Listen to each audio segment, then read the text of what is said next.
ఓం శుక్లాంబరధరం విష్ణుం సువర్ణం చతుర్భుజం ప్రసన్నవదనం ధ్యాయే సర్వవిఘ్నోపశాంతయే సదాశివసమారంభాం శంకరాచార్యమధ్యమామస్మదాచార్యపర్యంతాం వందే గురుపరంపరాం శృతిస్మృతిపురాణానాం ఆలయం కరుణాలయం నమామి భగవత్పాదశంకరం లోకశంకరం వాగర్ధవ సంపృక్తో వాగర్ధ ప్రతిపత్తియే జగతః పితరౌ వందే పార్వతీ పరమేశ్వరౌ కూజంతం రామ రామేతి మధురం మధురాక్షరం ఆరుహ్య కవితా శాఖాం వందే వాల్మీకికోకిలం ఆపదామపహర్తారం ధాతారం సర్వసంపదాం లోకాభిరామం శ్రీరామం భూయో భూయో నమామ్యహం సదానవవృక్షస్య మూలాధివాసా సుధాశ్రావణం తిక్తమప్యప్రియంతం తరుం కల్పవృక్షాధికం సాధయంతం నమామీశ్వరం సద్గురుం సాయినాథం. సభాయే నమః. శ్రీ షిరిడి సాయి ఆధ్యాత్మిక సత్సంగ కార్యక్రమం చక్కగా ప్రతి శనివారం కూడా భక్తులు గృహ నిర్వహణ చేసుకుంటూ శ్రీమద్ రామాయణం వాల్మీకి విరచితమైనటువంటి శ్రీమద్ రామాయణంలో చక్కనైనటువంటి అయోధ్యాకాండలో లక్ష్మణ గారు చెప్పినట్లుగా శ్రీరామచంద్రమూర్తి వారిని తీసుకురావడం కోసం తిరుగు ప్రయాణం చేయించడం కోసం భరతుడు చతురంగ బలాలతోటి అయోధ్యానగరమైనటువంటి ప్రజలందరినీ కూడా వెంటబెట్టుకుని బయలుదేరడం జరిగింది. నిషాదరాజు శృంగభేరిపురానికి చేరుకున్నారు. చక్కగా ఆ రోజు సాయంత్రం అక్కడ విశ్రాంతి తీసుకుని గుహుడిచ్చిన ఆతిథ్యాన్ని స్వీకరించడానికి సిద్ధమయ్యారు. ఆతిథ్యాన్ని స్వీకరించారు.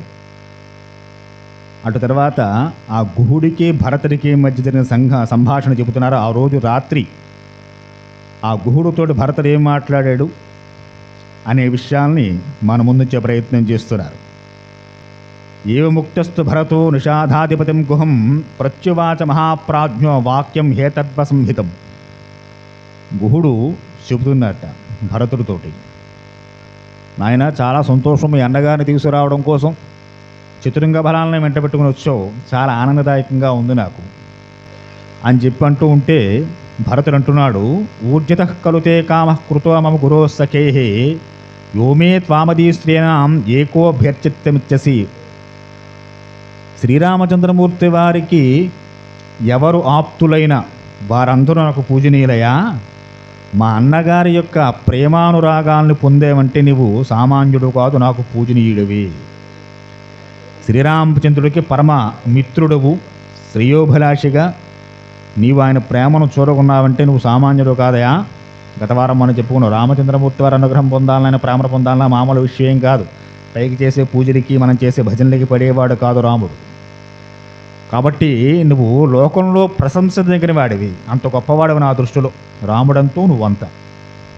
నిషాదరాజా, ఈ ప్రదేశమంతా కూడా గంగాజల ప్రవాహాలతో చాలా రమణీయంగా చక్కగా ఉంది. నువ్వు పరిపాలించే శృంగభేరిపురం నిషాదరాధ్యం అంతా కూడా అని ఆయన్ని ప్రశంసిస్తూ మాట్లాడుతుంటే గుహుడు కాస్త సంశయంగా ఒక మాట అన్నట్ట. కచ్చన్న దృష్టో వర్జస రామశ్చాకృష్టకర్మణ ఇంతే మహతీసేనాం శంఖాం జనైతిమివే. భరత, చాలా సంతోషం, కానీ నా మనసులో ఒక శంక కూడా ఉదయిస్తోందయా. ఏమిటయా అంటే, అసలు ఎవరికి ఏ అపకారము చెయ్యనటువంటి మహానుభావుడు శ్రీరామచంద్రమూర్తి వారు. నువ్వు రాముణ్ణి తీసుకురావాలంటే ఏదో నువ్వు నీతో కాస్త నీ మంత్రులు ప్రధాన గణం ఎవరో వస్తూ చాలు కదా, చతురంగ బలాలను వెంట పెట్టుకోవచ్చు యుద్ధానికి వస్తున్నట్టుగా. ఇది కాస్త నాకు సంశయాత్మకంగా ఉందన్నట్టు. వెంటనే భరతుడు చాలా సిగ్గుపడిపోయేటండి. అంతేగా మరి సాధారణంగా రాముడు తీసుకురావాలంటే ఆయన ఒకడు బయలుదేరితే సరిపోతుంది, ఎవరో ప్రధాన మంత్రులు సేనాపతులు వెళితే సరిపోతుంది. కానీ చతురంగ బలాలను వెంటబడిన రథాలు, గుర్రాలు, ఏనుగులు ఇన్ని పెట్టి బయలుదేరాడంటే ఆ గుహుడు యొక్క అనుమానంలో అర్థం ఉంది. కాస్త కించెత్ అనుమానాన్ని చూపించాడు గుహుడు. ఇంతమందిని బయలుదేరి తీసుకొస్తున్నావు, చతురంగ బలాలను వెంట పెట్టుకొస్తున్నావు అని కాస్త శంకన వెళ్ళబుచ్చగానే వెంటనే సిగ్గుపడ్డాటండి భరతుడు. మాభూత్ సకాలో యత్కష్టం నమాం శంకితమర్హసి రాఘవ సహిమే భ్రాత జ్యేష్టం పితృసమోమత. ఓ గుహుడా, నన్ను శంకించకు.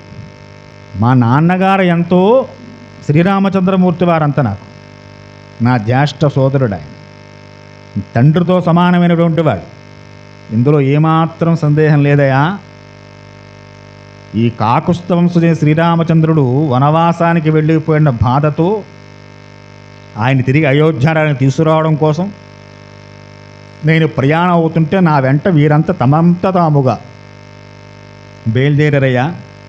మరి ఇంతమంది జనవాహిని బయలుదేరి వస్తూ ఉంటే మరి వారికి కాస్త మార్గమధ్యంలో కావలసినటువంటి దాహానికి నీళ్లు, తినడానికి ఆహారాలు ఇవన్నీ చూసుకోవాలిగా.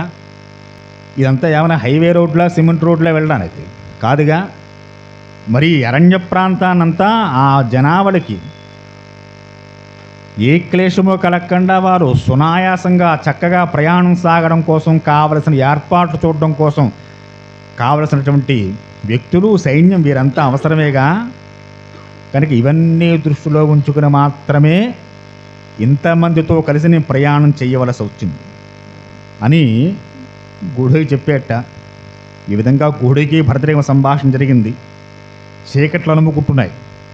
సన్నివేశ సతాం సేనాం గుహేన పరిశోషిత శత్రుఘ్నేన సహా శ్రీమాన్ సైనం పునరాగమాత్. చీకట్లు పుడుతున్నాయి. సైన్యానికి ఆజ్ఞ వేశారు భరతుడు, అయ్యా ఇవాళ చక్కగా విశ్రమించని వీరందరూ ఇక్కడ, రేపు పొద్దున ఈ గంగానదిని దాటి తిరిగి మన ప్రయాణం కొనసాగుతుంది అని చెప్పి వారందరికీ ఆజ్ఞలు వేయగానే ఆ చతురంగ బలాలన్నీ కూడా ఆ రాత్రికి ఆ గుహుడిచ్చిన ఆతిథ్యాన్ని స్వీకరించి చక్కగా వారు విశ్రమించారట. భరతుడికి నిద్ర పట్టడం లేదు. శత్రుఘ్నుడి పరిస్థితి అలాగే ఉంది. అచక్షేద సద్భావం లక్ష్మణస్య మహాత్మన భరతాయాశ్రమేయామ గుహో గహనగోచర. వారందరికీ ఆజ్ఞలు వేసేశారు. శత్రుఘ్నుడితో కలిసి ఆయన కూడా తన నివాసానికి వెళ్ళే ప్రయత్నం చేసి మళ్ళీ వెనక్కి తిరిగి వచ్చేట భరతుడు. వచ్చి కూర్చున్నట్టు గుహుడు ముందు. ఆయనతో కూర్చుని గుహుణ్ణి అడుగుతున్నాడు, మా అన్నగారు లక్ష్మణుడు, మా తల్లి వదిన వీరంతా కూడా ప్రయాణం ఇక్కడ దాకా వచ్చారు కదా, మా అన్నగారు ఏం మాట్లాడారయ్యా ఆ రోజు నీతోటి? ఆయనకి ఎంత ఆతృతో. అడుగడుగునా అన్న ఏం మాట్లాడుతున్నాడు, ఆయన మనస్సు ఎలా ఉంటుంది, సీతమ్మ తల్లి ఏమంది అసలు, మరి ఇంత కష్టం సాధారణమైన కష్టం అది, రాజ్య విస్తారం చెప్పి ముహూర్తం పెట్టి వెన్నాడు, వెంటనే బయటికి గంటేటువంటి మామూలు విషయం అది. ఏన దేవాసురే సర్వే సఖ్యం ప్రసహితం యధి తం పశ్చ గుహ సంవిష్టం తృణేషు సహసేతయా.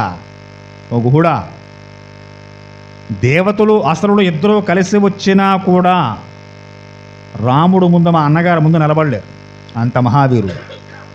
ఆయనతో కలిసి ఆ మహావీరుని అనుసరించి తనకున్న సమస్త సంపదలను రాజ్యాన్ని కూడా విడిచిపెట్టి వస్తున్న అన్నగారి వెనకాల తృణప్రాయంగా వాటిని దిగదుడిపోయి తెలుసు ఆయన వెంట కొనసాగింది మా తల్లి సీతమ్మ, మా వదిన. అటువంటి మహాత్ముడు ఆయన. అటువంటి ఆయన ఏం మాట్లాడారు, ఆయన ఇక్కడ కూర్చుని ఎక్కడ కూర్చున్నారు, ఆ రోజు రాత్రి ఎక్కడ పడుకున్నారు, ఏం తిన్నారు అంటే అప్పుడు సాన్నాలు అయిందండి. ఏ విధంగా చూసినా నెల పైన దాటింది, 30 రోజులు దాటిపోయింది, పైన అయింది. ఇదివల్ల అంటే మనం బాగా ఆలోచన చేస్తే రామాయణంలా చూస్తేనే అర్థమవుతుంది, సినిమాలో చూపినట్టుగా కొనసాగిపోతే అర్థం కాదు మనకి. శ్రీరామచంద్రమూర్తి వారు వనవాసానికి బయలుదేరారు. వెనక్కి సుమంత్రుడు వెళ్ళి చెప్పాడు. ఆయన వచ్చేసరికి 6 రోజులు గడిచింది అక్కడ. 6వ రోజు రాత్రి తెల్లవారుతుంటే 7వ రోజు దశరథ మహారాజు ప్రాణత్యాగం చేశాడు. ఇక్కడి నుంచి సైన్యాలు వెళ్ళాయి. ఎక్కడికి? కైకేయి రాజ్యానికి భరతుడిని తీసుకురావడం కోసం. వచ్చేటప్పుడు తల్లికి చెప్పాడు కైకేయమ్మకి, భరతుడు ఎన్ని రోజులు ప్రయాణం పట్టిందా అంటే సప్తరాత్రాన్ని 7 రోజులు 7 రాత్రులు పట్టిందన్నాడు. అంటే ఇక్కడి నుంచి ఈ సైన్యం వెళ్ళడానికి 7 రోజులు, ఆయన రావడానికి 7 రోజులు, 14 రోజులు వెళ్ళిపోతే ఇవి 7 రోజులు, 21 రోజులు ఇక్కడే గడిచిపోతే దశరథ మహారాజు మరణించిన తర్వాత 15 రోజు బయలుదేరారు వీరు. 12 రోజుల కార్యక్రమాలు పూర్తి చేసి 15 రోజు ప్రయాణమే వచ్చారు వీరు. ఇలా ఎలా చూసుకున్నా 30 రోజులు దాటిపోయింది. గుహుడు మళ్ళీ గుహుని దర్శించే సమయానికి ఎవరు? భరతుడు. ఇన్ని రోజులు గడిచింది, నెల సమయం దాటిపోయింది. అంత దాటిపోయిన తర్వాత వచ్చాడు గుహుడి దగ్గరికి భరతుడు. వచ్చేప్పుడు అడుగుతున్నాడు, దశరథ మహారాజు ప్రాణత్యాగం చేయడం, ఆయన అంత్యేష్ట సంస్కారం జరగడం, 12 రోజుల క్రతువు పూర్తయిన తర్వాత 13 రోజు సైన్యాన్ని పంపి అన్నీ శుభ్రం చేయమడం, 14 రోజు కొడవరు వశిష్ఠుల వారు వచ్చి భరతుడిని మళ్ళీ నువ్వు రాజ్యాభిషిక్తుడు కావాలి, రాజు కావాలని చెప్పి కోరడం, రాజ్యాన్ని స్వీకరించడం చెప్పడం, 15వ రోజు ప్రయాణమే రావడం. ఇంతలా చూస్తే అర్థమవుతుంది. నెల దాటిపోయింది సుమారుగా. నెలలాళ్ళ తర్వాత వస్తున్నాడు ఈయన ప్రయాణమై. కనుక మా అన్నగారు ఎక్కడ పడుకున్నారు, ఆ నెల్లాళ్ళ క్రితం వచ్చినప్పుడు మీతో ఏం మాట్లాడారు అంటే ఆయన చెబుతున్నారట, గుహస్య వచనం శ్రుత్వా భరతో భృయప్రియం ధ్యానం జగామతత్రేవ యత్రత్యమవి భ్రవేత్. శ్రీరాముడు జటావల్కలధారయే నారచరలు ధరించి రామలక్ష్మణులు బయలుదేరి వచ్చారు. అన్నగారు పెద్దగా ఏం మాట్లాడలేదు, ఆయన మామూలు సంతుష్టిగానే ఉన్నాడు. ఆయన మనసులో ఏ క్లేశము లేదు. కానీ లక్ష్మణుడు మాత్రం ఆ రోజు నిద్రపోలేదు. ఆయన మనం అప్పుడు కూడా చెప్పుకున్న ఈ విషయాలన్నీ కూడా నిద్రపట్టలేదు లక్ష్మణస్వామికి. నేను చెప్పాను లక్ష్మణుడికి, నాయనా నువ్వు కూడా విశ్రమించు, ఇక్కడ కూడా మనకి సైన్యం ఉంది, మీ అన్నగారికి వదిన గారికి ఏ కష్టం రాకుండా నేను చూసుకుంటా, రాత్రంతా కాపలాగాస్తాను నేను, కాబట్టి నువ్వు కూడా నిద్రించవయ్యా అంటే లక్ష్మణుడు అన్నాడు, నాకు నిద్ర పట్టదు, మహాధీశాలి పరమసాధు మా అన్నగారు, అటువంటి ఆయన రాజ్యాన్ని తృణప్రాయంగా విడిచిపెట్టి వచ్చి నేల మీద కాస్త దర్భలు కుశలో పరిచి పడుకోవయ్యా అంటే శుభ్రంగా నిద్రపోయాడు సీతారాముడు. అటువంటి మా అన్నగారు ఈ సమస్త భూమండలం ఆయన పాదాక్రాంతం తరుచుకుంటే అటువంటి గొప్ప చక్రవర్తి, అటువంటి ఆయన ఇలా నేలపై పట్టుకుని నాకు నిద్ర ఎలా పడుతుందయ్యా అని చెప్పి అన్నారయ్యా. ఇంకొక మాట కూడా అన్నాడు లక్ష్మణుడు, కౌసల్యామాతకి ఏకైక కుమారుడు శ్రీరామచంద్రమూర్తి వారు, సుమిత్రాదేవికి లక్ష్మణుడు శత్రుఘ్నుడు ఇద్దరు ఉన్నారు. ఆ కౌసల్యామాత ఎంత క్షోభిస్తూ ఉంటుందో రాజ్యంలో. మేము బయలుదేరి వచ్చేసినప్పుడే 2 రోజులు పూర్తవుతుంది. మా నాన్నగారు మా అన్నగారంటే విశేషమైన ప్రేమ, ఆయనకి రాజ్యం ఇద్దామనుకున్నారు, ఆఖరి క్షణంలో ఇలా జరిగింది. ఈ పాటికి మా నాన్నగారు ప్రాణం విడిచిపెట్టి ఉంటారు. ఎందుకంటే శ్రీరామచంద్రమూర్తి అంటే పంచ ప్రాణాల దశరథ మహారాజు గారికి. ఆయన ప్రాణత్యాగం చేసి ఉంటే కౌసల్యాదేవి ప్రాణాలతో ఉండదు. ఇవన్నీ లక్ష్మణుడు ఆ రోజు రాత్రి గుహుడితో మాట్లాడిన మాటలు. ఇవన్నీ చెప్తున్నట్టు గుహుడు ఆ రోజు రాత్రంతా భరతుడికి శ్రద్ధగా ఆలకించాడు. చాలా దుఃఖపడ్డాడు భరతుడు. ఎలాంటి విధి, కాలం ఎవరు అతిక్రమించడానికి వీలు కాదు. కాలం ఎవరినైనా ఎలాంటి వారినైనా తాను అనుకున్న విధంగా నడిపించి తీరుతుంది. ఎంత బలీయమైందో కదా. గుహుడు పలికిన మాటలన్నీ విన్నట్ట. త్రత్వానిపడం సర్వం భరత సహ మంత్రిభి ఇంగుదీమూల్యమాగమ్య రాజసయ్యామవేక్షతాం. చాలా దుఃఖపడి ఆ రాత్రి వేళ గుహుడితో అంటున్నట్ట, మా అన్న వదినలు ఎక్కడ శయనించారు, ఎక్కడ పడుకున్నారు మాకు చూపించమన్నారట. ఒకసారి ఆ ప్రదేశాన్ని చూడాలి అని గుహుడు చెప్పాడు. ఆయన వస్తూనే ఇంకో గార చెట్టు క్రింద కూర్చున్నారు ముందు సీతారాములు. లక్ష్మణస్వామి చీకటి పడే వేళకి అక్కడే శయ్య ఏర్పాటు చేశాడు. కాసిన కుశలు, ఏదో మెత్తడి గడ్డి, ఇవన్నీ పట్టుకొచ్చి వారిద్దరూ ఇక్కడ ఫలానా చోట నిద్రించారు అని చెప్పగానే తక్షణం వెంటనే భరతుడు ఆ సీతారాములు ఎక్కడైతే శయనించారో ఆ ప్రదేశం దగ్గరికి తీసుకెళ్ళమని చెప్పాడు భరతుడు. గుహుడు వెంటనే ఆ భరతుల్లో ఉండే ఉత్సుకతని అది గమనించాడు. అంటే ఆ శ్రీరామచంద్రమూర్తి యందు లేదా లోకంలో మనకు ఎవరైనా వ్యక్తుల యందు, ఈ రోజుకి కూడా చూడండి, షిరిడి వెళుతూ ఉంటాం, ఏదో అరుణాచలం వెళుతూ ఉంటాం, మనకి ఆయన ఇందంత భక్తి విశ్వాసాలు ఉంటే అప్పుడు బాబా గారు వాడిని వస్తువులు ఇవ్వండి ఒకసారి చూద్దాం అనిపిస్తూ ఉంటుంది. ఆయన ఎక్కడ కూర్చున్నారో కూర్చున్న ప్రదేశాన్ని ముట్టుకుని చూడాలనిపిస్తూ ఉంటుంది. ఏమిటయా అంటే నీలో ఉండేటువంటి ఆ భక్తి లేదా ఆయన ఎందు నీకున్నటువంటి అంత విశ్వాసం నేనేం చేస్తున్నాయా అంటే అవన్నీ ఒకసారి స్పృశించి చూడాలనే ఉత్సుకతని కలగజేస్తూ ఉంటుంది. అది చూసినప్పుడు దాన్ని స్పృశించినప్పుడు ఆ జ్ఞాపకాలు గుర్తొస్తూ ఉంటాయి, ఒళ్ళు గగురు పొడుస్తూ ఉంటుంది. అరుణాచలం వెళ్ళారు, రమణాశ్రమానికి వెళ్ళాలనిపిస్తూ ఉంటుంది. ఆనాడు రమణులు ఎక్కడ కూర్చున్నారు, ఎక్కడ తిరిగారు, ఎప్పటికీ ఆయన ఆ శరీర త్యాగం చేసినప్పుడు ఆ సమయాన్ని కూడా గడియారం అలా ఆపేసి అట్టే పెట్టారు, అప్పటికి అలా ఉంది అది. అవన్నీ చూస్తున్న గొగురు పొడుస్తుంది ఒళ్ళు ఒకసారి. అంటే ఇవన్నీ ఎప్పుడు అనిపిస్తుంది మనకంటే ఆ వ్యక్తి ఎందు నీకు అంత విశేషమైన ప్రేమ భక్తి విశ్వాసాలు ఉన్నప్పుడు మాత్రమే ఇలాంటి పనులు చేయాలనిపిస్తుంది. మామూలుగా ఉంటే మనకేం అనిపించదుగా. ఇప్పుడు భరతుడు అడగాల్సిన అవసరం ఏమీ లేదు. ఎందుకని? ఎలాగో రాముడు తీసుకురావడం కోసం ప్రయాణం అయ్యాడు ఆయన. అలా అయినప్పుడు ఇక మా నాన్నగారు ఎక్కడ పడుకున్నారు, ఆయన ఎప్పుడు లేచారు, మొహం ఎక్కడ కడుక్కున్నారు, ఆయన కడుక్కున్న బ్రష్ ఏది, గీసుకున్న నాలుగు ఇవన్నీ అడగాల్సిన అవసరం లేదు. కానీ భరతుడికి అన్నగారి మీద ఉండేటువంటి ఆ భక్తి విశ్వాసాలు, ఆయన ఎందు ఉండేటువంటి విశేషమైనటువంటి ఆ శ్రద్ధ, అదేం చేస్తున్నాయా అంటే నెలలాళ్ళు అయిపోయింది. కానీ గుహుడు దాకా వచ్చి గుహుడు ఉన్నటువంటి శృంగభేరిపురంలో గార చెట్టు కింద మా అన్నగారు వదినగారు నిద్రించారంటే ఆ పక్క ఒకసారి చూడాలనిపించింది ఆయనకి. ఒక్కసారి వెళ్ళి దాన్ని చూడాలని కానీ చెప్పగానే గుహుడు తీసుకువెళ్ళి చూపించాడు. మహాభావకులీనేన మహాభాగేన ధీమత జాతో దశరథేర్నౌర్యం నరామ సప్తుమర్హతి. భరత, ఇదిగో చూడు, ఇదిగో ఆ చీకట్లో ఆ కాగడాలు పట్టుకుని వెళ్ళి ఆ గారి చెట్టు కింద ఎక్కడైతే సీతారాములు శయనించారో ఆ పక్కంతో చూపిస్తారు. నల్లాళ్ళైనా చెట్టు కింద అలాగే ఉంటుంది, పక్క చిక్కు చెదరం లేదు.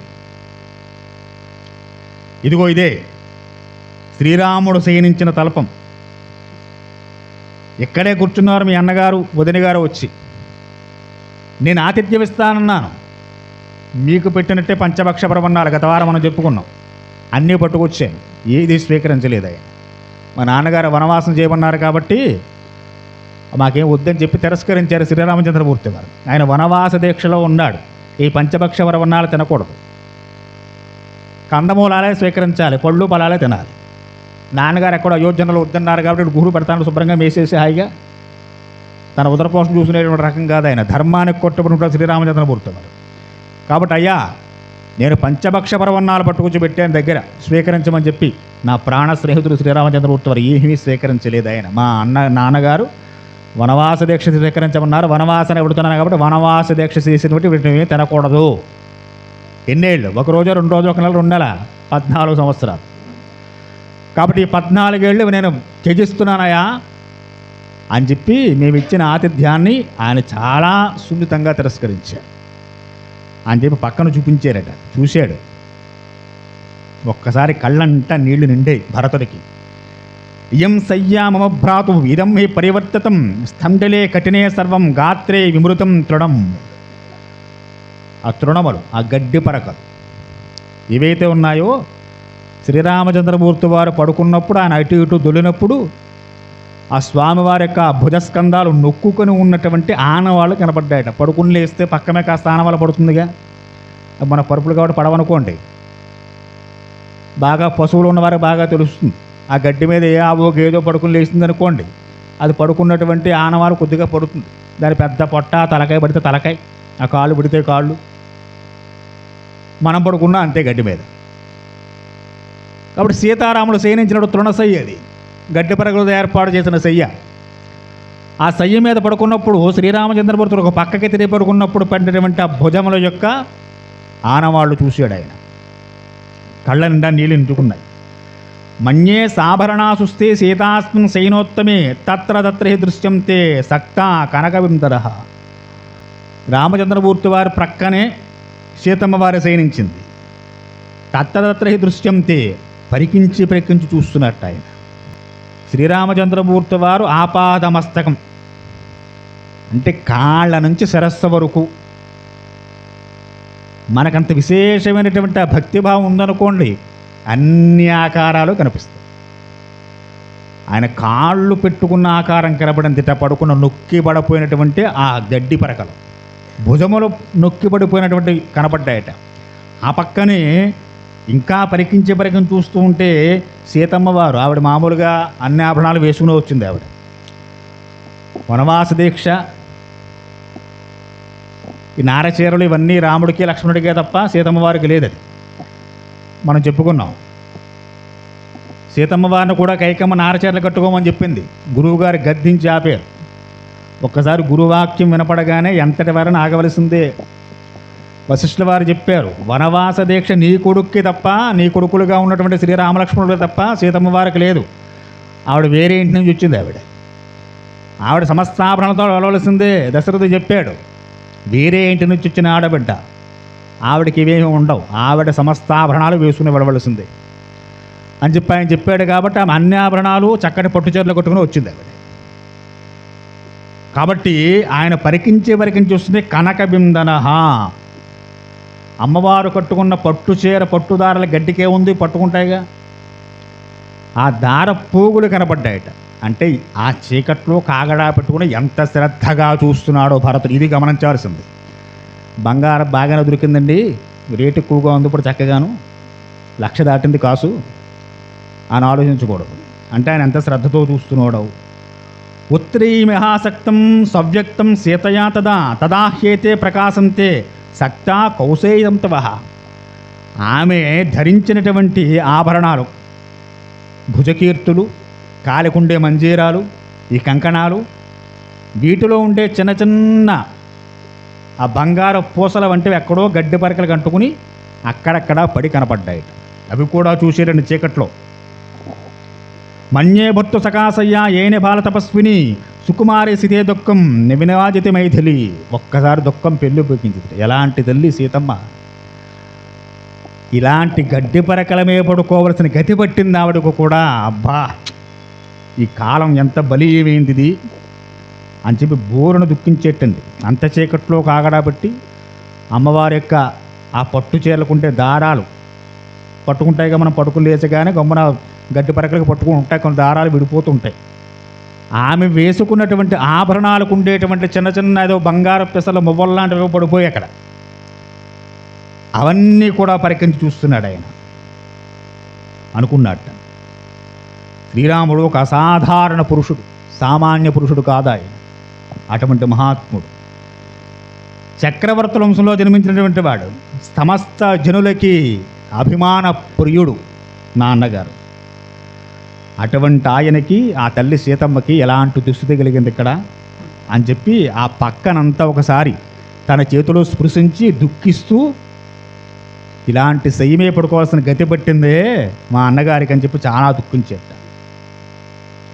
ఆకర్ణధారా పృథివీ శూన్యేన ప్రతిభాతిమా గతే దశరథే స్వర్గం రామే చారణ్యమాశ్రితి. శ్రీరామచంద్రమూర్తి వారు 60 రూపాయలు అయ్యాడు. మా తండ్రి దశరథ మహారాజు పరలోకగతుడయ్యాడు. నన్ని కోశల రాజ్యం అనేటువంటి ఒక పెద్ద చెరసాల్లో బంధించి వెళ్ళిపోయారు ఇద్దరు కూడా. ఆయనకి ఇలా అనిపించింది, రాజ్యం బాగానే వచ్చింది అనుకోలేదు భరతుడు. ఈ నడవలకు వెళ్ళిపోయాడు, ఆయన పరలోకగతుడు అయ్యాడు, ఈ రాజ్యం అనేటువంటి ఒక పెద్ద బంధికానాలో పెట్టారండి నన్ను అని చెప్పి చాలా దుఃఖించేట. నచ ప్రార్థయేత కచ్చిత్ మనసాసి వసుంధరాం వనేపి మనతస్తస్య బహువీర్యాభిరక్షితాం. మా అన్నగారు రామచంద్రమూర్తి వారు అయోధ్యలా ఉన్నా ప్రభువే, అయినా అరణ్యంలో ఉన్న ఆయన ప్రభువే. ఆయనకు పుట్టుకతో వచ్చిందండి, అది ఎవడో ఇస్తే వచ్చేది కాదు. దశరథ మహారాజు గారు నిత్యమే కిరీటం పెట్టి నువ్వు రాజు అంటే వచ్చేది కాదు. ఆయన తర్వాత ఆయనే రాజు, ఎవడో ఒప్పుకున్నా ఒప్పుకోపోయినాను. పుట్టుకతోనే దాన్ని సంపాదించి వచ్చాడు ఆయన. కాబట్టి మా అన్నగారు ఎక్కడున్నా ఆయన విశాలమైన బాహువులు, ఆయన క్షాత్ర బలం, ఆయన ధైర్యం, ఆయనలో ఉండే విశేషమైన దయ, దేవేంద్రుడు కూడా కన్నెత్తి చూడలేదు మా అన్నగారిని.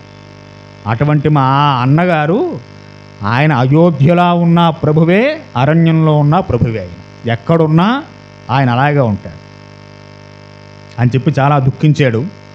శత్రుఘ్నుడు వాదార్చాడు భరతుడిని, అన్నగారిని. కాసేపటికి తేరుకున్నాడు. తేరుకున్న తర్వాత ఆ రాత్రి గుడితో సంభాషణ చేసి నిద్ర పట్టక మొత్తానికి కాలాన్ని గెలిపాడు. తెరతల వారుతోంది, లేచేరట.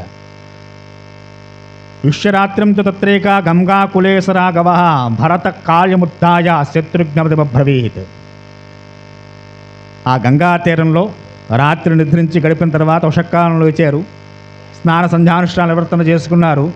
శత్రుఘ్నుడు అంటున్నట్టు, ఓ శత్రుఘ్న, నీకు జయముగాక, లేవయ్యా, ఉషకాలమైంది, సూర్యోదయం అవుతోంది, మనం త్వరగా ఈ గంగా నదిని దాటి వెళ్ళాలి అని చెప్పగానే వెంటనే ఆ భరతుడికి ఆజ్ఞానుసారం శత్రుఘ్నుడు గుహుడి దగ్గరికి వెళ్ళి చెప్పాట, గుహుడా, మా అన్నగారు నిత్యకృత్యాలు నిర్వర్తన చేసుకున్నారు, సంధ్యానుష్ఠానం పూర్తి చేసుకున్నారు, గంగానదిని దాటి అవతల వెళ్ళడానికి సిద్ధపడుతున్నారు, దానికి కావాల్సిన ఏర్పాట్లు చూడమన్నారట. గుహుడు చెప్పాడు, ఓ భరత, మీరేమీ వెనుకంజ వేయక్కల చింతించక్కర్లేదు. ఎందువల్ల అంటే మా వాళ్ళు కొన్ని వేల మంది యోధులు వారు నావల కట్టుకుని సిద్ధంగా ఉన్నారు. కాబట్టి మీరంతా ఏ శ్రమ లేకుండా చక్కగా ఆయా నావల్లో ఎక్కి మీ జనమందరూ మీ రథాలు కూడా ఎక్కి ప్రయాణం సాగించవచ్చు. ఈరోజు పంటెలని చెప్తూ ఉంటారు, కార్లు కూడా ఎక్కేస్తూ ఉంటాయి పంటెల్లో, ఎప్పుడు నద్దాడితే తెలుస్తుంది మనకి. కాబట్టి అటువంటి పెద్ద పెద్ద నావలు ఏర్పాటు చేశారు. రథాలు కూడా ఎక్కచ్చు, గుర్రాలు ఎక్కచ్చు. ఏనుగులు ఎక్కడానికి లేదు, అవి నీటిలో నడిచే వెళ్ళాలి. కాబట్టి చెప్పాడు, మీ గజములన్నీ కూడా మావట వాళ్ళు ఏనుగు ఎక్కి కూర్చుని ఎక్కడ లోతు తక్కువగా ఉంటుందో వాళ్ళకి బాగా తెలుసు గుహుడికి, నేను కూడా మీ వెంట వస్తా అన్నాడు. అరణ్యాల్లో ఎక్కడ ఎలా ప్రవర్తన చేయాలో, ఎక్కడ ఏ ఏ ప్రమాదాలు ఉంటాయో, ఎక్కడ సుఖంగా ఉంటుందో అన్నీ బాగా తెలిసిన వాడు. మా సైన్యం చాలామంది ఉన్నాయి, భరత నువ్వేమీ భయపడక్కర్లేదు, చక్కగా ప్రయాణం సాగించవచ్చు. ఇగో నావలు సిద్ధంగా ఉన్నాయి. కొన్ని వందల నావలు పెట్టాడే. కొన్ని నావల్లో జనం ఎక్కారు, కొన్ని నావల్లో రథాలను ఎక్కించారు, గుర్రాలను ఎక్కించారు, సైన్యం ఎక్కారు, చతురంగ బలాలు ఎక్కేట. మావటి వాళ్ళందరూ ఏనుగులను తీసుకుని ఆ ఏనుగులు గంగానదిలో ఎక్కడైతే లోతు తక్కువగా ఉంటుందో అక్కడ చక్కగా ఏనుగులు ఎక్కి కూర్చుని వారు నది దాటే ప్రయత్నం చేస్తున్నారు. చక్కగా గుహుడిని అడుగుతున్నట భరతుడు, మా అన్నగారి ఇక్కడి నుంచి ప్రయాణం చేసి భరద్వాజ మహర్షి యొక్క ఆశ్రమానికి చేరుకున్నారని విన్నారు. ఆ భరద్వాజాశ్రమానికి వెళ్ళే మార్గాన్ని చెప్పమని కోరేట. తప్పకుండా నేను మీ వెంట వస్తున్నాను కనుక చక్కగా తప్పకుండా భరద్వాజ మహర్షి యొక్క ఆశ్రమానికి వెళ్ళే మార్గాన్ని మీకు చూపిస్తున్నానని చెప్పి గుహుడు దగ్గర ఉంటే చక్కగా నదిని దాటించారు, గంగానదిని దాటారు. భరద్వాజాశ్రమం దృష్ట్వా కోసదేన నరర్షభ జలం సర్వమస్తాయ జగామ సహమంత్రిభి. చూపించాడు చాలా దూరం నుంచి గుహుడు. అయ్యా నదిని దాటాం, ప్రయాణం చేస్తున్నాం, అదిగో చాలా దూరంగా కనిపించింది భరద్వాజ మహర్షి యొక్క ఆశ్రమం. అక్కడ హోమధూమం పైకి లేస్తోంది. ఎక్కడ మహర్షులు ఉంటారో అక్కడ చక్కని హోమాలు జరుగుతూ ఉంటాయి. కాబట్టి అదే ఆశ్రమం అని చెప్పనగానే భరతుడు వెంటనే తన సైన్యాన్నంతా అక్కడ దూరంగా ఆపేసేట. మహర్షుల దగ్గరికి వెళ్ళేటప్పుడు, భగవంతుడిది వెళ్ళేటప్పుడు సైన్యంతో తుపాకులతో వెళ్ళకూడదు. అది బాగా తెలిసినవాడు, ధర్మం తెలిసినవాడు కనుక సైన్యాన్ని అక్కడ ఆగిపోమన్నాడు. ఎవరు రావద్దన్న. వశిష్ఠుల వారిని వెంటబెట్టుకున్నాడు, ప్రధానమంత్రినాన్ని తీసుకున్నాడు, బయలుదేరాడు. వశిష్ఠమది దృష్టవ్యా భరద్వాజో మహాతపాహ సంచలాచల సహదాతృష్ణం నిశ్చవర్ణేమతి బ్రువన్. వశిష్ఠుల వారు ముందు నడుస్తున్నారు. ఇది కూడా పరమధర్మం అండి. ఎవరిని దర్శించడం కోసం వెళుతున్నామో ఆ వెళ్ళేటప్పుడు ఎవరు ముందు నడవాలో, పదవిలో ఉన్నారు కదా అని చెప్పి గురువుగారి దర్శనం గురువుగారిని ముందు పెట్టి వెళ్ళాలి. నా సీఎం పదవండి, ముందు నేను నడుస్తాను, వెనక మీరు నడవని చెప్పకూడదు. కానీ భరతుడు బాగా ధర్మం తెలిసినవాడు కనుక వెళ్ళేది సామాన్య మహర్షి ఆశ్రమం కాదు, భరద్వాజ మహర్షి యొక్క ఆశ్రమం. ఆ మహాత్ముడి దగ్గరికి వెళ్ళాలంటే ముందుగా అంత తపస్సంపన్నుడైన వశిష్ఠుల కులగురువు గారు ముందు నడవాలి. కాబట్టి ఆయన్ని ముందు పెట్టుకున్నాడు. సమాగమ్య వశిష్ఠేన భరతేనాభినాందిత అబుద్ధిత్య మహాతేజ స్వతం దశరథశ్చితం. వెళ్ళారట ముందుకి. వశిష్ఠ మహర్షి వారు ముందు నడిచారు. ఆ వెనక భరతుడు, ఆ వెనక ఆ తల్లులు కౌసల్య, సుమిత్ర, కైకేయి ఇటువంటి వారు. సుమంత్రుడు వెంట ప్రధానమంత్రి గణాలు. వీరంతా బయలుదేరి వెళ్ళారు. ముందు వశిష్ఠుల వారు వెళ్ళారు. వశిష్ఠుల వారు తమను తాము పరిచయం చేసిన భరద్వాజ మహర్షి వారికి. భరద్వాజుడు అన్నారు వశిష్ఠుల వారిని చూసి, అయ్యో మీరు ఇక్ష్వాకువంశానికి ఎప్పటి నుంచో పురోహితుడు, మాకు తెలియకపోవడం ఏమిటి? ఇదే మా స్వాగతం రండి అన్నారు. వశిష్ఠుల వారు భరద్వాజ మహర్షి అర్ఘ్యవాద్యాలు ఇచ్చి పూజించారు. ఆ వెనకున్న భరతుడిని చూశారు. అర్థమైంది భరద్వాజ మహర్షి గారికి ఎందుకోసం వస్తున్నాడో. భరతుడిని ఏం అడగలేదు, నువ్వు ఎందుకు వస్తున్నావు, ఎందుకు వచ్చావు, ఎక్కడికి వెళుతున్నావు, ఇవేం ప్రశ్న వేయలేదు భరద్వాజ మహర్షి. ఆయనకు ఆల్రెడీ అర్థమైంది. ఒకే ఒక ప్రశ్న వేశారు. తథేచ తత్ప్రతిజ్ఞాయ భరద్వాజో మహాతపాహ భరతం ప్రత్యువాచేదం రాఘవస్నే సంబంధవా. ఓ భరత, కుశలమే కదా, నీవు బాగున్నావు కదా, నీ ప్రజలు నీ రాజ్యం అంతా సుఖంగానే ఉందిగా, ఈ ప్రశ్నే వేశారు. ఓ భరత, రాజ్యపాలన నువ్వే చేస్తున్నావా అని చెప్పి అన్ని అడిగి, సువేషయం అపిత్రఘ్నం కౌసల్యానందవర్ధనం భ్రాత్రా సహ సమార్యోయం చరం ప్రవాజితో వనం. ఇవన్నీ అడగగానే భరతుడు కాస్త ఆయనే చెప్పుకున్నాడు. ఈయనలాగా అడగడు, ఎందుకు వస్తున్నావు, ముందు మనమే చెప్పుకోవాలి కదా అని చెప్పని కౌసల్యాదేవి యొక్క బంగారు కడుపును పుట్టిన శ్రీరామచంద్రమూర్తి వాడు అందరికీ ఆనందదాయకుడు, శత్రువును రూపమటువంటి వాడు. ఆయన తమ్ముడు లక్ష్మణుడితో కలిసి సీతాదేవితో కలిసి వనవాసానికి వెళ్ళారు కైకేయి కారణం చేత. కాబట్టి ఆ శ్రీరామచంద్రమూర్తి వారిని అయోధ్యానగరం తీసుకురావడం కోసం బయలుదేరుతూ ఉన్నారు. సంతోషించాడు భరద్వాజ మహర్షి. ఇది అలాగో జరిగే పని కాదు, అది వశిష్ఠుడికి తెలుసు, భరద్వాజుడికి తెలుసు. కానీ ఎవరు ఏమీ పైకి పడడం లేదు. ఓ మహాముని, పూజ్యులేని మీరు కూడా నన్ను శంకిస్తున్నారేమో అనిపిస్తోంది. ఎందువల్లంటే ఎందుకు వస్తున్నామని చెప్పి అడగలేదు ఆయన. అడక్కపోవడం అంటే ఈయనే చెప్పుకున్నాడని నేను. కాబట్టి మీ మనస్సులో కూడా నా మీద ఏదో కాస్త భేదభావం ఉన్నట్టుగా ఉంది. అంటే నేను కూడా ఏదో కావాలని రాముడిని అరణ్యాలకు పంపించేసి మా తల్లితో కలిసి నేనే ఈ పని చేసేనేమో అని మీ మనసులో కూడా భావిస్తున్నారేమో.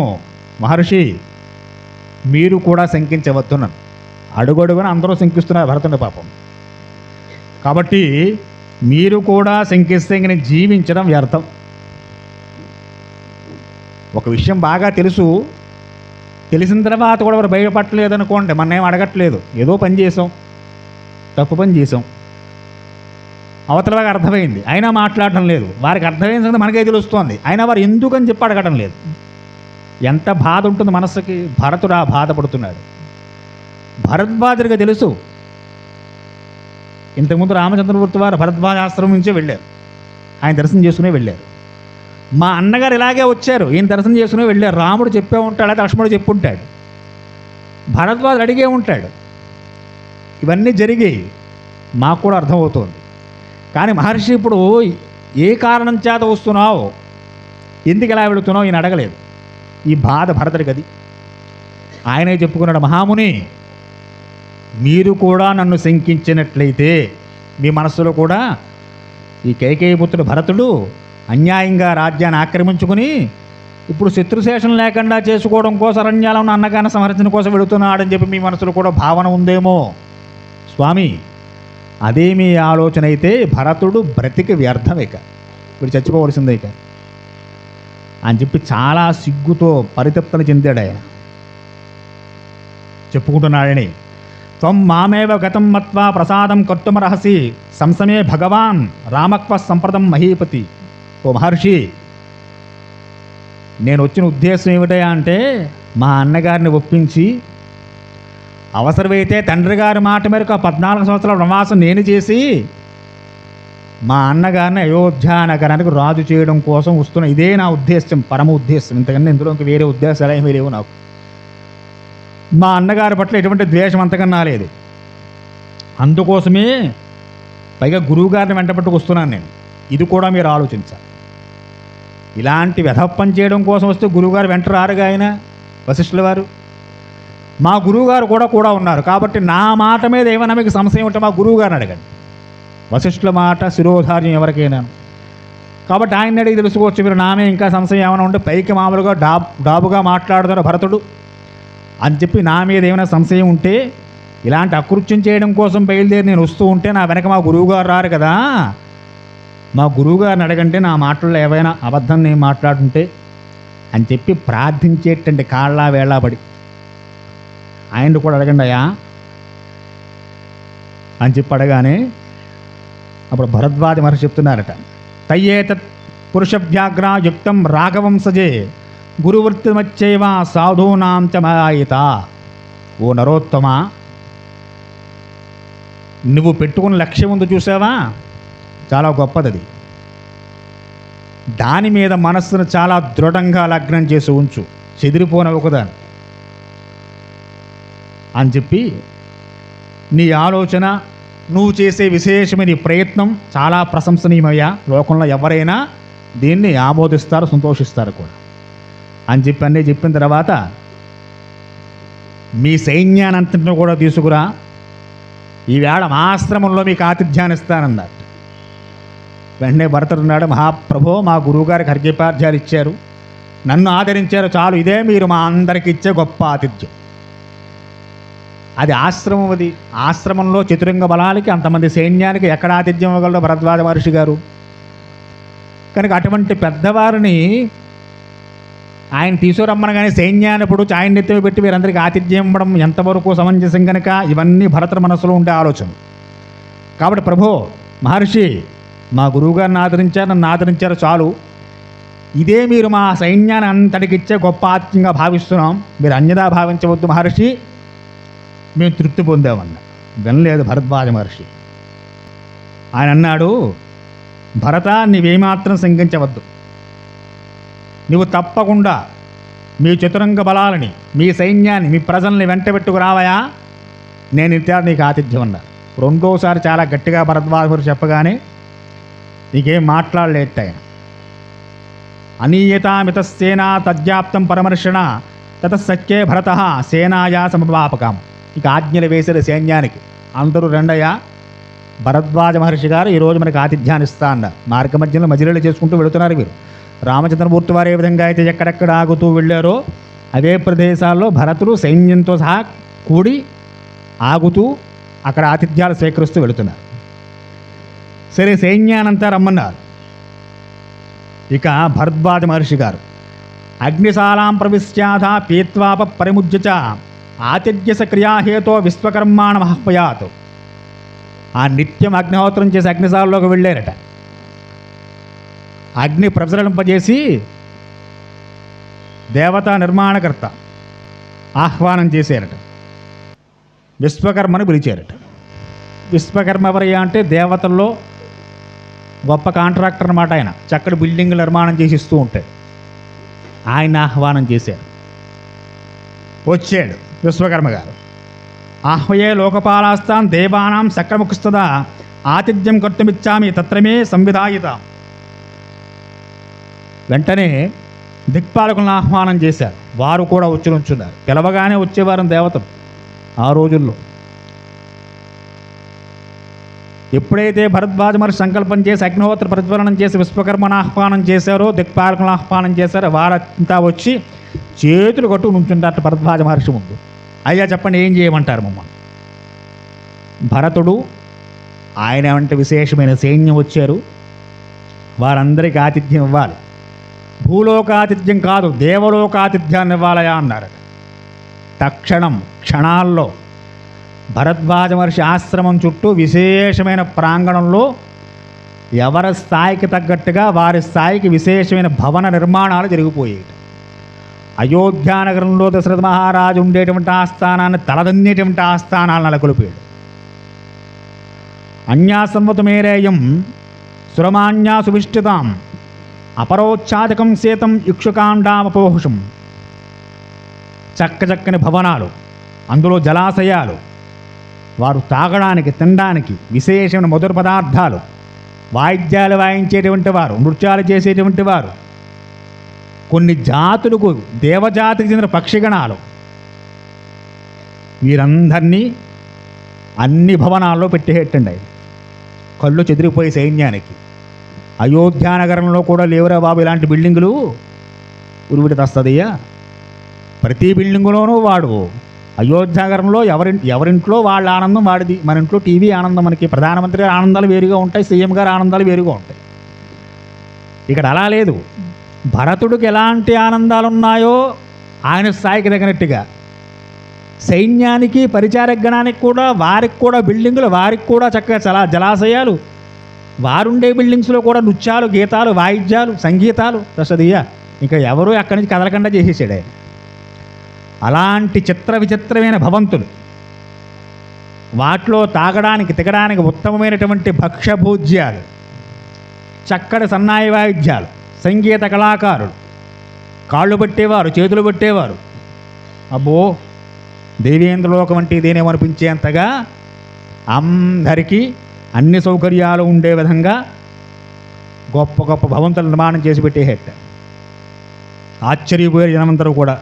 ఏమి తపఫలం భరద్వాజ మహర్షి గారిది. క్షణాల్లో విశ్వకర్మంతటి వాడు వచ్చి దేవలోక నిర్మాణాలన్నీ చేసేసాడు. ఈరోజు మనం చాలా నెలల్లో సంవత్సరాలు పడుతూ ఉంటావు బిల్డింగ్ కట్టాలంటే, క్షణాల్లో అయిపోయేటండి. అంటే విశ్వకర్మ ఎంతటి గొప్ప చాకచక్యంకల నిర్మాణకర్త చూడండి, ఆయన గొప్ప కాంట్రాక్టర్ అనమాట. ఆయనకి ఇస్తే గొప్పగా మన ఒక రాత్రిలో తయారైపోతాయి మన ఇళ్ళన్నీ కూడా.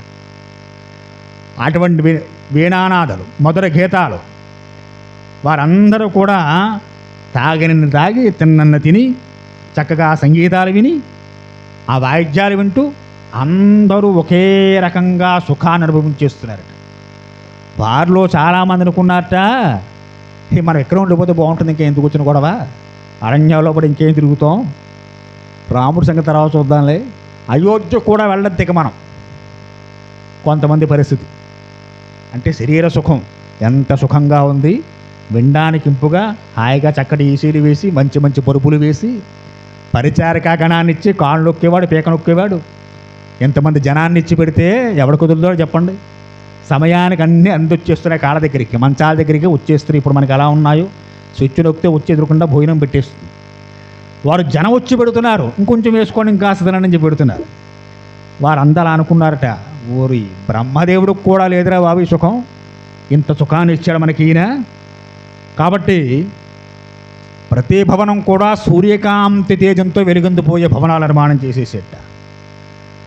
అంత విశేషమైనటువంటి భోగాన్నంతా ఆ రాత్రి ఇచ్చేసేట భరద్వాజ మహర్షి గారు. వారంతా పరితృప్తులైపోయారు.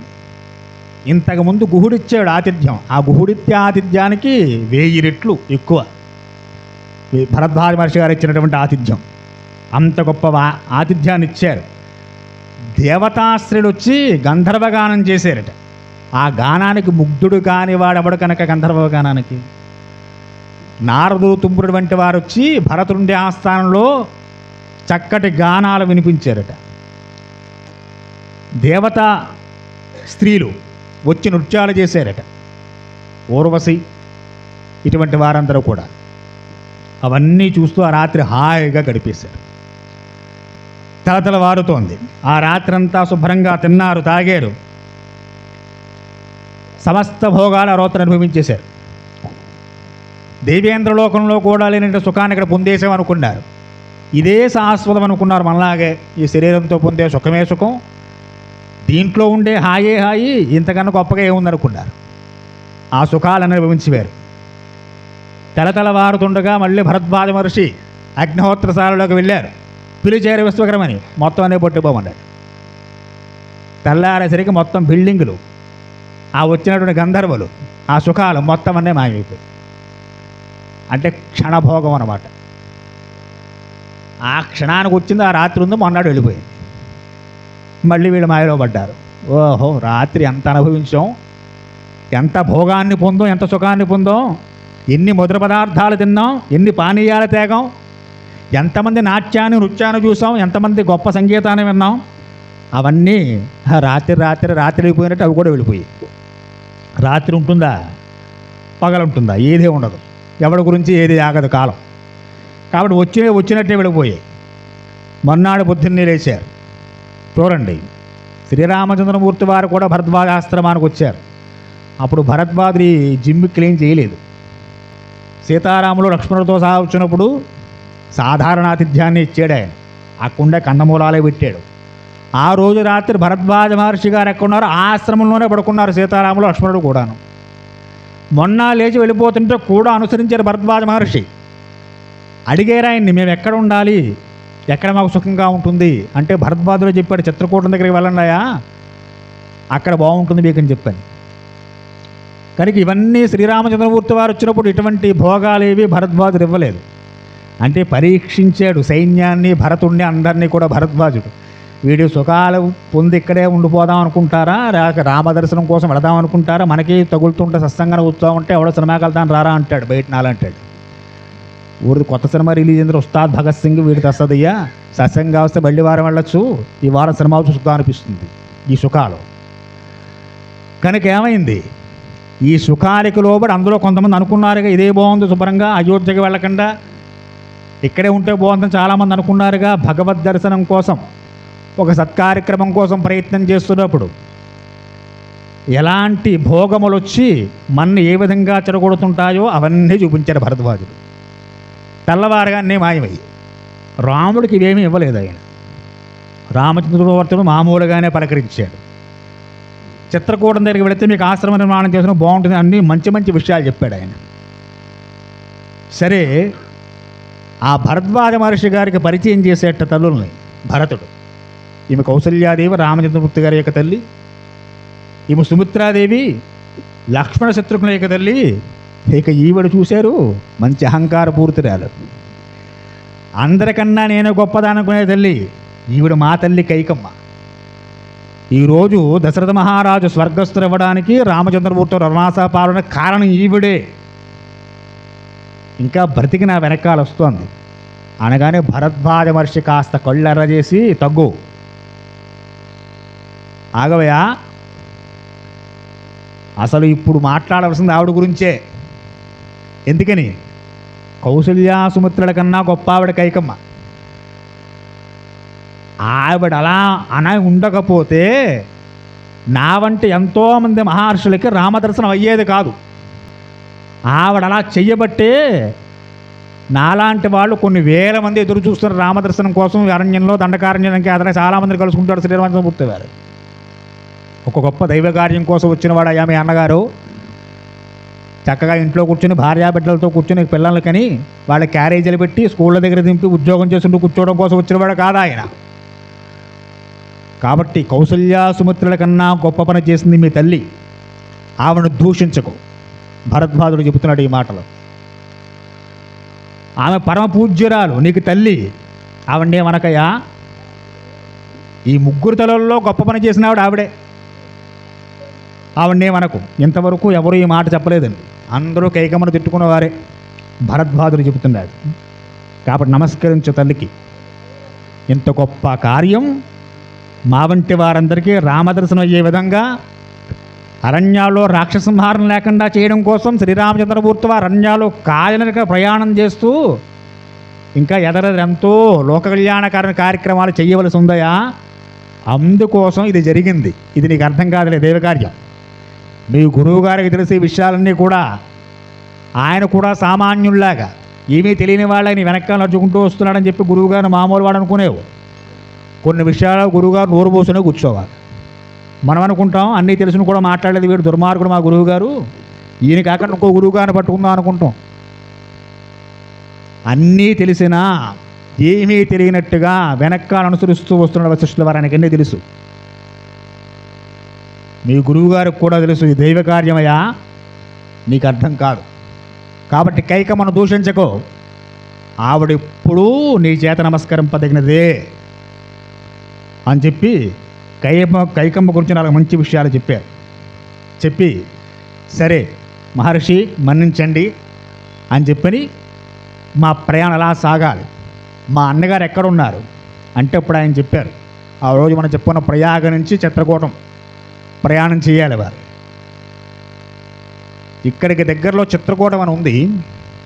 ఆ చిత్రకూట పరిసర ప్రాంతాల్లో మీ అన్నగారికి నివాసం ఏర్పాటు చేసి ఉండమని చెప్పి నేనే చెప్పాను ఆ రోజున. కాబట్టి ఆ చిత్రకూటమై ప్రయాణం సాగించిన మీరు ఆ మార్గ మధ్యలో చిత్రకూటం దగ్గర పడుతున్న సందర్భంలో కొన్ని అద్భుతమైనటువంటి వృక్షజాతులు మీకు కంట కనపడుతూ ఉంటాయి. మధ్యలో కొన్ని ప్రదేశాల్లో వృక్షాలే లేకుండా నిర్మానుష్యంగా ఏ వృక్షాలు లేకుండా ఉండే ప్రదేశాలు కనిపిస్తూ ఉంటాయి. అవన్నీ దాటుకుంటూ ముందుకు సాగాలి మీరు.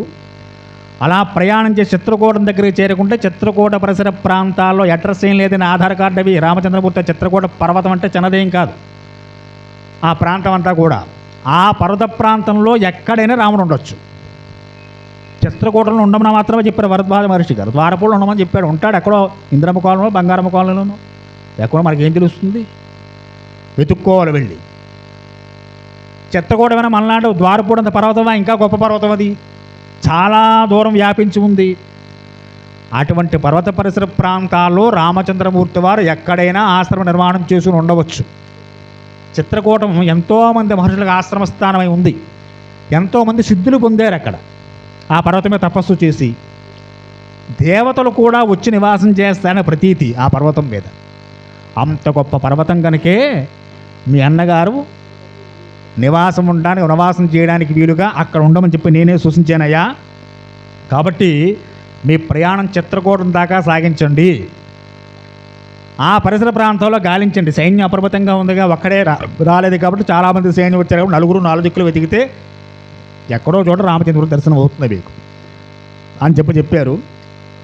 భరద్వాజుడు సెలవు తీసుకుని చక్కగా భరతుడు మళ్ళీ సైన్యానంతా వెంటబెట్టుకుని ఆ చిత్రకూట మీద ప్రయాణం సాగిస్తున్నారు. ఇంకా చిత్రకూట మీద చూడండి, రామచంద్రమూర్తి వారు సీతాదేవి చాలా ఉల్లాసంగా ఉత్సాహంగా ఉన్నారట.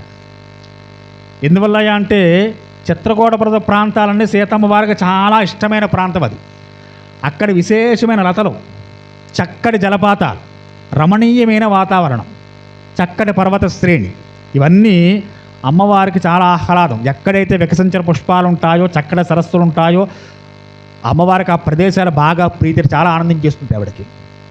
కాబట్టి అంత గొప్ప పర్వత ప్రాంతంలో సీతారాములు ఎంత చక్కగా ఉన్నారో చెప్తున్నారు. దీర్ఘకాలోస్మిన్ గిరవు గిరివనప్రియ దీర్ఘకాలోస్మి అన్నారు. మనం ముందే చెప్పుకున్నాం, నెల దాటింది, చాలా కాలం పాటు నివాసం ఉన్నారు అక్కడ.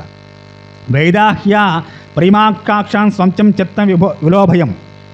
ఆ చిత్రకూట పర్వతం మీద సుమారు 35 రోజులు దాటేసింది వారు అక్కడికి వచ్చి, చిత్రకూటం దగ్గరికి వచ్చి. ముందు మనం చెప్పుకున్న రోజుల దగ్గర కూడా రోజులు అవుతాయి మీకు. కాబట్టి దీర్ఘకాలోషి మహర్షి చెప్తున్నారు, దీర్ఘకాలంగా అంటే నెల పైన చాలా కాలం పాటు ఉన్నట్టుగా ఇక్కడ అంతకాలం నుంచి ఉన్నారు వారు అక్కడ.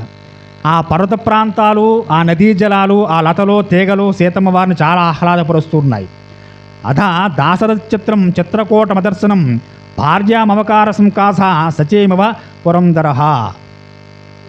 చాలా ఆనందంతో ఉన్నట్ట ఆయన. సీతాదేవుడు అంటున్నట్టు రామచంద్రమూర్తి వారు, నా రాజ్య భర్వసనం భద్రే సుహృదిత్య భవ మనోమే బాధితే దృష్ట్వా రమణీయమంగిరం. ఓ సీత, నాకు ఏదో అయోధ్యానగర పట్టాభిషేకం పోయిందని బాధ ఏం లేదు నాకు.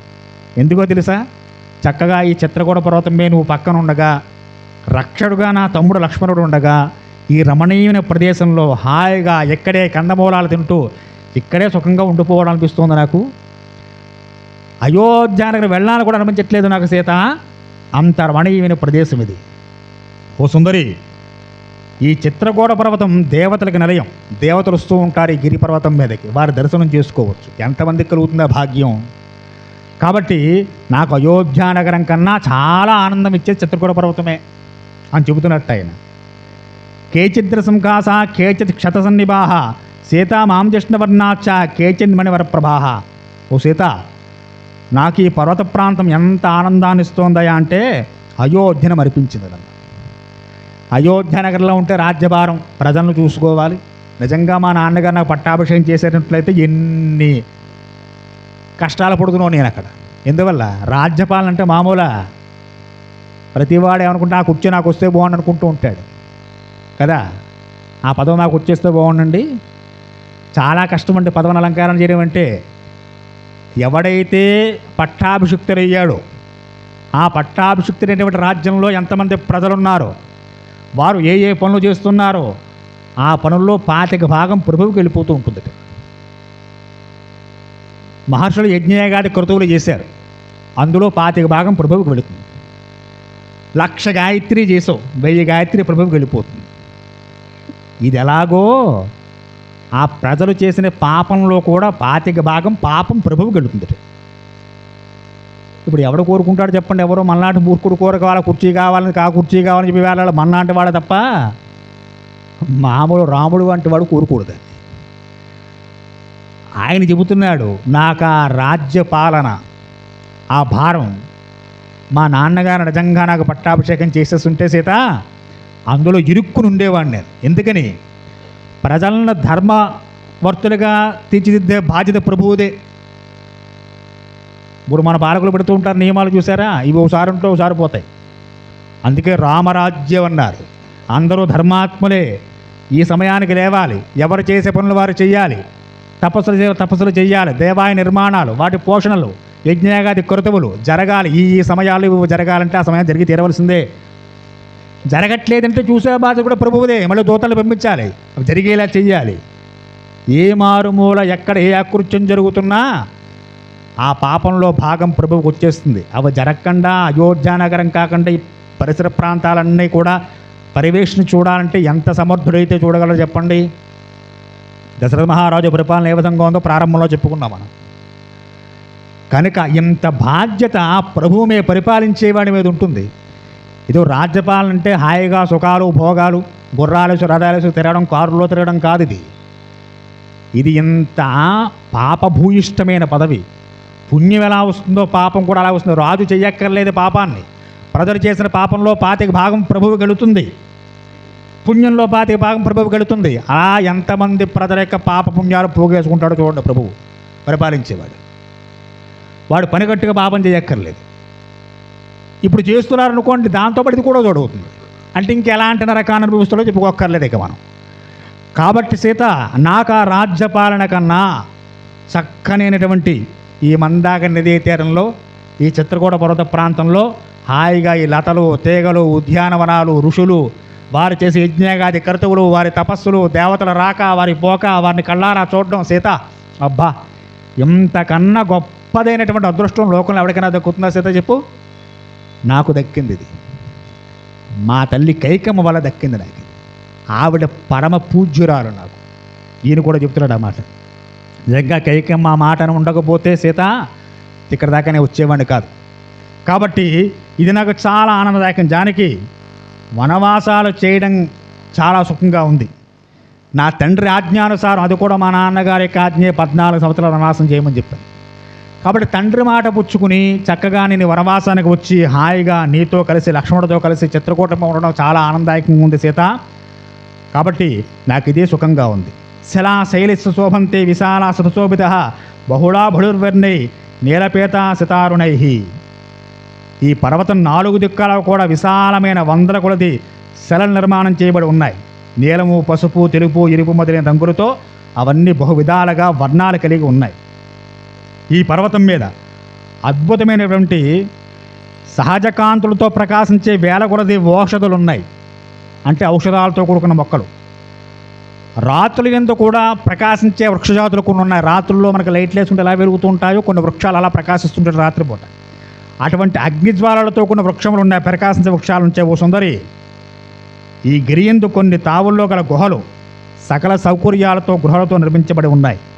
కాబట్టి మాలతలు ఉద్యానవనాలు ఎన్నో శిలలతో కూడిన ఈ పర్వత శ్రేణి నాకు చాలా ఆనందాన్ని ఇస్తోంది సీత అని చెప్పి సీతాదేవితో సంభాషణ చేస్తున్నారట. సీతమ్మ వారు కూడా చాలా ఆనందం పొందింది. నిజంగా మిమ్మల్ని కట్టుకోకుండా ఇంకెవరన్నా కట్టుకుని ఉంటే నేను స్వామి మీతో కలిసి అక్కడి చిత్రకూట పర్వతం వచ్చే అవకాశం రాకపోయింది నాకు. నేను మిమ్మల్ని కట్టుకుని ఎంతో పుణ్యం చేసుకున్నాను. కాబట్టి స్వామి మీ వెంట రావడం నాకు పరమ సుధోధార్యం, పరమానందంగా ఉంది నాకు అని చెప్పి సీతారాముల సంభాషణ జరుగుతుందట. ఇలా జరుగుతూ ఉండగా విశేషమైన సైన్యంతో భరతుడు ఆ చిత్రకూట పర్వత ప్రాంత సానువుల్లోకి వచ్చాడు. అంటే దగ్గరికి వచ్చాడు, పర్వతం దాకా చేరుకోలేదు, ఆ పరిసర ప్రాంతాల్లోకి వచ్చాడు. సామాన్యమైన సైన్యవాది ఏనుగులు గుర్రాలు రథాలు ఇన్ని వేసుకొస్తూ ఉంటే అరణ్యాల్లో ఉండే మృగాలు పరిగెట్టుకుపోతున్నాయట. వాటికి భయం వేస్తోంది. ఆ చిత్రకూట పర్వతం చుట్టూ కూడా ఎన్నో వన్యమృగాలు ఉన్నాయి, పక్షులు ఉన్నాయి. ఈ పెద్ద పెద్ద గజాల ఘేంకారాలు, ఈ గుర్రాల శకిలింపులు, ఆ వేగానికి అవన్నీ పరిగెట్టుకుపోయే కలకల ధ్వనులు తక్కువ దూరమా, చాలా దూరం పరిగెట్టిపోతుంది. ఉత్తర సైన్యం సామాన్య సైన్యమా? అంత సైన్యాన్ని చూసి భయపడి ఆ కాళ్ళకి రెక్కలు వచ్చాయేమో అన్నంత విధంగా మృగాలు పరిగెట్టుకుపోతున్నాయి. అవి ఎంత దూరం ఇంత అంతా ఏమి ఇంకా ఇన్ని కిలోమీటర్లు ఏమీ లేదు, అవి చాలా దూరం పరిగెట్టుకుపోతున్నాయి. వస్తున్న సైన్యం అలాంటిది.